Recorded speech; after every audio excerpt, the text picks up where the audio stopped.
adik-adik sekolah minggu Gesia Kids Pangkalan Bun. Jumpa lagi dengan Kak Beatrice. Kakak berharap semua dalam keadaan sehat dan disertai Tuhan. Gimana nih dengan tugas kita minggu yang lalu? Wah, pasti adik-adik punya kebiasaan yang baru nih di rumah ya, dengan suka menolong, dan biarlah kebiasaan ini menjadi berkat buat orang-orang di sekitar adik-adik ya. Nah, berdasarkan aturan di masa pandemi ini ya, kita masih belum bisa nih adik-adik untuk sekolah minggu di gereja ya. Jadi sekolah minggunya sementara di rumah dulu ya adik-adik. Kita akan belajar firman Tuhan dan berdoa bersama-sama di rumahnya masing-masing. Nah, mari kita akan mulai sekolah minggu kita. Siapkan Alkitabnya, duduk yang manis, kita akan berdoa.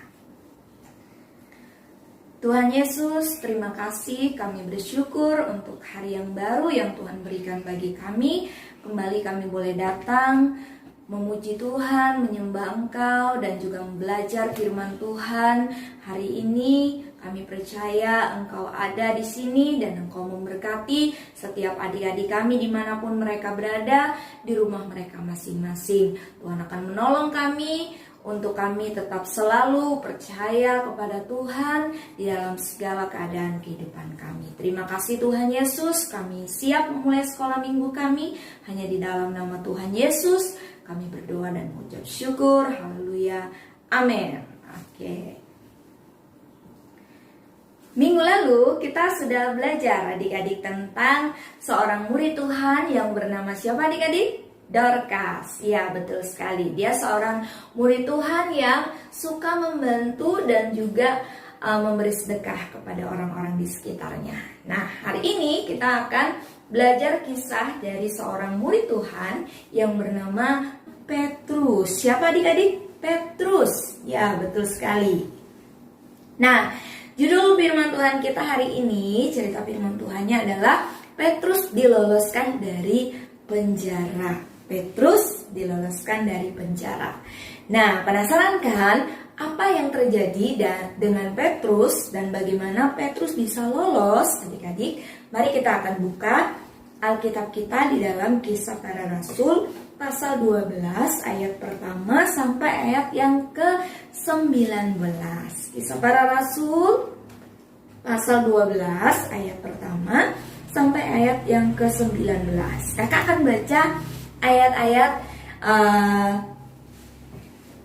nggak semuanya ya, tetapi adik-adik bisa baca semuanya ya, dari ayat 1 sampai ayat 19 ya. Akan baca ayat yang pertama. Kira-kira pada waktu itu Raja Herodes mulai bertindak dengan keras terhadap beberapa orang dari jemaat. Ia menyuruh membunuh Yakobus, saudara Yohanes, dengan pedang. Ketika ia melihat bahwa hal itu menyenangkan hati orang Yahudi, ia melanjutkan perbuatannya itu dan menyuruh menahan Petrus. Waktu itu hari raya roti tidak beragi. Setelah Petrus ditangkap, Herodes menyuruh memenjarakannya di bawah penjagaan 4 regu, masing-masing terdiri dari 4 prajurit. Maksudnya ialah supaya sehabis Paskah ia menghadapkannya ke depan orang banyak. Dan demikianlah Petrus ditahan di dalam penjara. Tetapi jemaat dengan tekun mendoakan kepada Allah. Pada malam sebelum Herodes hendak menghadapkannya kepada orang banyak, Petrus tidur di antara 2 orang prajurit terbelenggu dengan 2 rantai.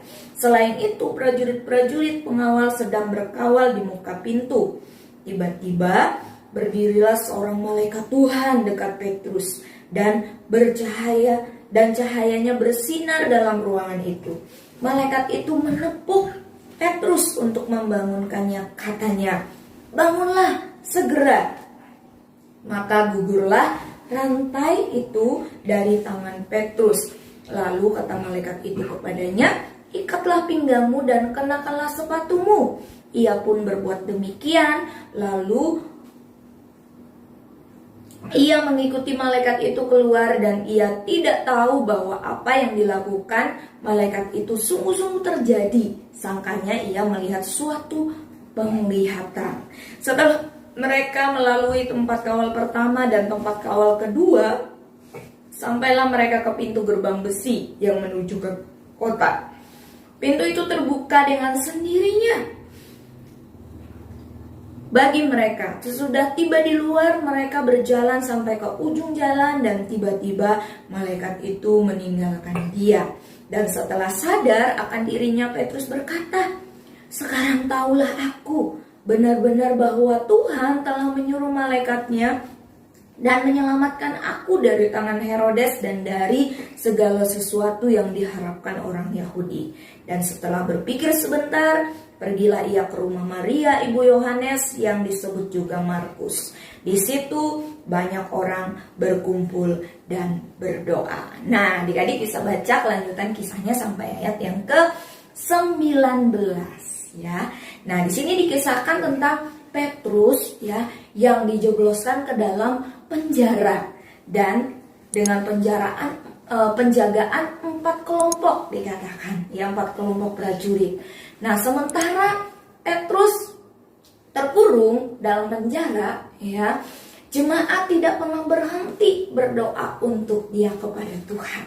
Nah, malam menjelang Petrus dihukum mati, ia tertidur adik-adik ya, dan terbelenggu dengan 2 rantai tangannya ya, terus dijaga lagi sama penjaga di kiri dan di kanannya ya. Terus di depan pintu juga dijaga ya. Kira-kira kalau penjagaan seperti itu bisa lolos gak adik-adik? Sudah tangannya dirantai, kakinya dirantai, terus banyak penjaga lagi di kiri dan di kanannya ada, di depan pintu juga ada ya. Kayaknya untuk lolos gak bisa ya.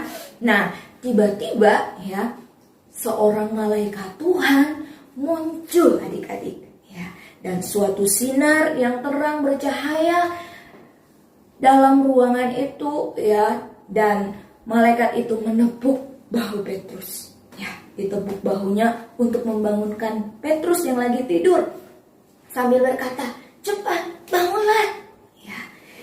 Akhirnya tiba-tiba rantai yang mengikat tangan Petrus itu terlepas adik-adik. Lalu Petrus mengikuti malaikat itu keluar kota. Dan Petrus pergi ke sebuah rumah di mana banyak pengikut Yesus sedang berdoa di situ. Nah, adik-adik, ketika mereka melihat Petrus, mereka amat takut, mereka heran. Ya, "Hei, Petrus." Akhirnya Petrus menceritakan bagaimana Tuhan menuntun dia keluar dari dalam penjara. Nah, Yakobus waktu itu salah seorang murid Tuhan Yesus ya, baru saja dibunuh ya, lalu Petrus dimasukkan ke dalam penjara adik-adik ya.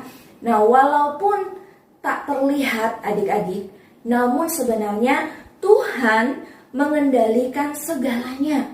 Ketika Yakobus mati ya, ketika Petrus dimasukkan ke dalam penjara, terus dia lolos ya dari penjara ya, bahkan ketika hal-hal buruk ya sedang terjadi, adik-adik, Tuhan tetap mengendalikan segalanya ya. Oleh sebab itu adik-adik, kita dapat percaya, kita dapat mempercayai Tuhan ya, seperti apa yang dialami oleh Petrus ya dan murid-murid Tuhan yang lain ya. Walaupun mereka harus ngalamin banyak hal ya, tetapi Tuhan adalah Allah yang mengendalikan segalanya ya, dan kita bisa dapat mempercayai Dia di dalam setiap kehidupan kita. Nah, adik-adik, yang harus kita ingat di dalam kehidupan kita, yang pertama adalah Tuhan jauh lebih ya berkuasa dari raja ya, dari pemimpin ya manapun ya. Dia mengendalikan segalanya apapun kondisinya. Jadi adik-adik, kita punya Tuhan yang jauh lebih berkuasa ya. Kita harus belajar percaya kepada Tuhan ya, seperti yang dialami oleh Petrus dan murid-murid Tuhan ya. Mereka percaya bahwa Tuhan itu berkuasa. Nah, yang kedua adik-adik, kita harus selalu ingat bahwa Tuhan itu selalu beserta kita ya, dimanapun kita berada ya. Petrus tadinya di dalam penjara ya, dijaga lagi sama 4.000 ya prajurit. Sulit ya, sepertinya tidak ada jalan keluar untuk Petrus ya, tetapi ternyata Tuhan selalu beserta dengan dia ya. Tuhan juga selalu beserta dengan kita dimanapun kita berada. Bahkan apapun yang kita alami saat ini, Tuhan selalu beserta dengan kita ya. Nah, yang ketiga ya, Tuhan itu menjawab doa-doa umatnya, adik-adik ya. Waktu itu umat-umat Tuhan, murid-murid Tuhan, mereka berdoa kepada Tuhan. Mereka hanya bisa berdoa kepada Tuhan. Mereka nggak tahu apa yang mereka harus lakukan, karena Petrus sudah di dalam penjara, sudah dijaga lagi sama penjagaan prajurit-prajurit waktu itu ya. Tetapi apa yang terjadi waktu mereka berdoa sungguh-sungguh kepada Tuhan? Mereka nggak berhenti, mereka nggak lelah berdoa, mereka terus berdoa sama Tuhan.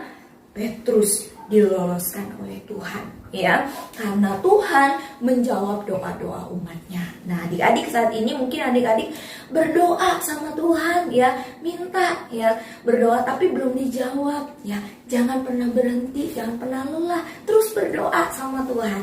Percaya kepada Tuhan bahwa Tuhan ada dan Dia mendengar setiap doa-doa kita, dan Dia akan menjawab doa-doa kita ya. Nah, yang terakhir penting bagi kita adik-adik untuk kita terus berdoa dan tidak pernah menyerah. Meskipun ya keadaan di sekitar kita nampaknya tidak ada harapan ya sama sekali. Ya, saat ini kita terus berdoa ya adik-adik. Kakak percaya di rumah adik-adik terus berdoa sama Tuhan supaya virus corona ini cepat segera berlalu. Ya, kita yang saat ini mungkin di rumah aja, nggak bisa kemana-mana, sekolah nggak bisa, ya, mau jalan-jalan juga susah, ya karena ada virus corona. Ya, kita tetap terus berdoa adik-adik. Kakak percaya Tuhan itu adalah Tuhan yang berkuasa, Tuhan yang sanggup menjawab setiap doa-doa kita, Tuhan yang sanggup menolong setiap kehidupan kita adik-adik ya. Nah, sebab itu mari kita datang kepada Tuhan ya. Kita tetap terus percaya kepada Tuhan bahwa Tuhan akan selalu menyertai kita dan akan selalu menjawab doa-doa kita ya. Mari kita akan berdoa buat firman Tuhan. Tuhan Yesus, terima kasih kami melihat perbuatan Tuhan yang ajaib dan luar biasa. Bagaimana Tuhan meloloskan Petrus dari dalam penjara.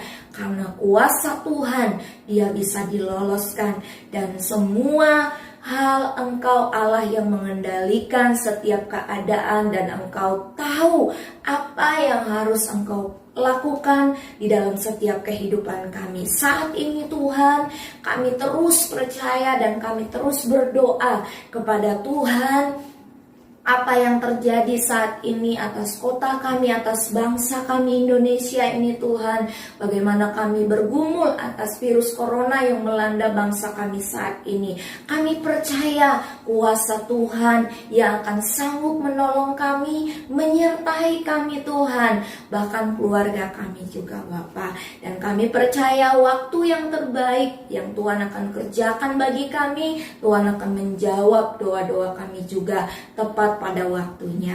Kami mau tetap terus percaya kepada Tuhan. Terima kasih Tuhan Yesus.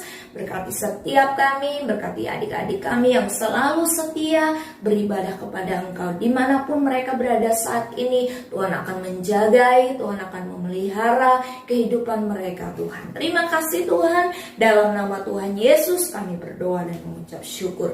Haleluya.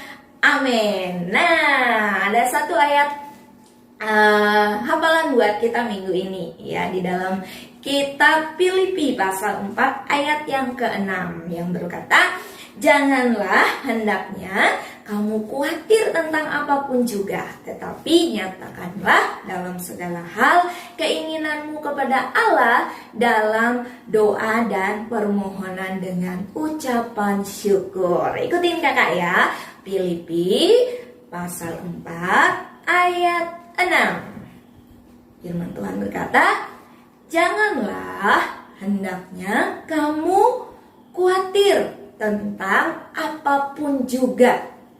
Tetapi nyatakanlah dalam segala hal keinginanmu kepada Allah dalam doa dan permohonan dengan ucapan syukur. Oke, kakak yakin kita menjadi anak-anak Tuhan yang tidak khawatir karena ada Tuhan yang berkuasa, yang mengendalikan segalanya dalam segala keadaan kehidupan kita, dan Tuhan akan menyertai kita sepanjang minggu ini. Tuhan Yesus memberkati kita semua.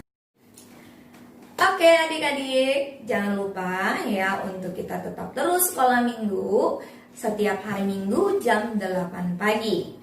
Kakak percaya masa-masa saat seperti ini kita harus selalu tetap beribadah kepada Tuhan dan percaya bahwa Tuhan akan menyertai dan menolong setiap kehidupan kita. Terima kasih buat adik-adik yang sudah hadir, ya selalu setia hadir di dalam acara sekolah minggu kita, dan kakak percaya Tuhan akan menolong dan memberkati adik-adik semua. Buat adik-adik yang belum, ya bisa berikan informasinya di grup kita ya. Tuhan Yesus memberkati, sampai jumpa minggu depan.